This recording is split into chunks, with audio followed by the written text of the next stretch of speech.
This is the Shan and Cheryl Show on HOT FM. I don't know nobody to do it like us. Come on, here we go.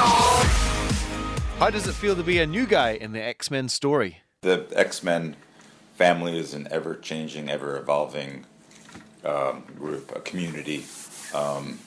They welcome me with open claws.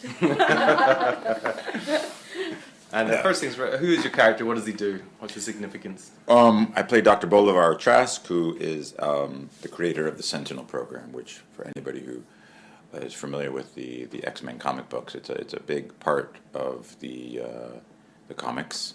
Trask is a scientist. He sees the mutants as a threat. They're the higher rung on the Darwinian ladder than ourselves. We are the Neanderthals to their Cro-Magnons. He's basically proposing something that he thinks is right and just and almost heroic in his own mind. Of course, it's at the cost of annihilation of all these beautiful mutants. Some great actors in the film. Who would win in an acting Olympics? Ian McKellen versus Michael Fassbender versus Hugh Jackman. Yeah. What are the games? Well, there'd be a Shakespeare round. There'd be a Shakespeare round. Dialects. Yes. And go. Fassbender's up to 45 dialects. Ian McKellen's pulling the lead. He's coming up with 46 dialects. I always have to defer to the older people in the bunch because they have a lot more experience and wisdom than the younger guys, the Patrick Stewarts and the Ian McKellens. Right. Personally, I feel like of all the X-Men movies, I think First Class is really good. Mm-hmm. Do you think the secret was bringing in James McAvoy, Michael Fassbender? I think it re-energized it. I think it really provided a fresh perspective on it. And I just feel like it was a great storytelling device to sort of flip it on its head. And I feel like sometimes things are maybe sometimes too linear, and our lives are linear, so why should our fiction be? And I feel like it was a nice change of pace. I mean, this is a movie that deals with a huge ensemble of actors and characters, also time travel, and alternate realities. But when you watch the movie, it's magnetic. It's it's in a strange way logical. You're able to follow it really clearly, and it's really complicated. So it just actually makes you feel smarter about yourself. Yeah, it makes you feel really good about yourself, and it's exciting and it's scary, and it deals with so much.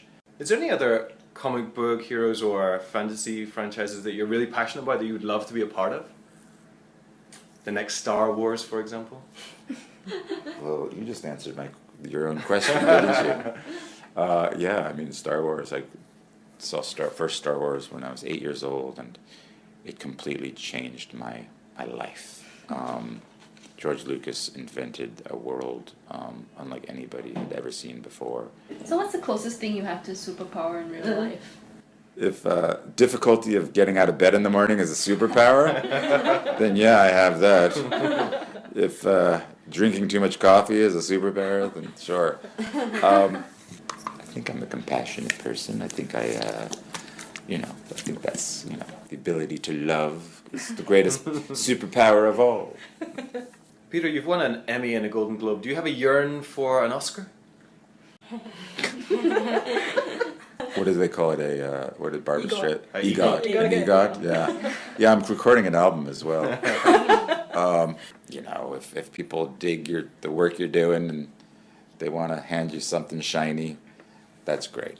Most importantly, with something that you are proud of, and that was with Game of Thrones. A lot of hard work. In terms of your career planning, do you read the books in case you're going to be killed off brutally, so you can know? You think Tyrion's going to be killed off brutally? I think he's going to pass away in his sleep at an old age. No, I don't read the books. I'm going to read them a few years after the show is over. Because again, like you, I'm excited to get these scripts and find out what's coming, what's next, but not too far into the future. Tyrion doesn't know his fate, so I don't want to know his fate. Really, yeah, because I'm kind of protective of the guy. Come on! Get up, get up, get up! This is the Shan and Cheryl Show. Yeah, we do what we do on HOT FM.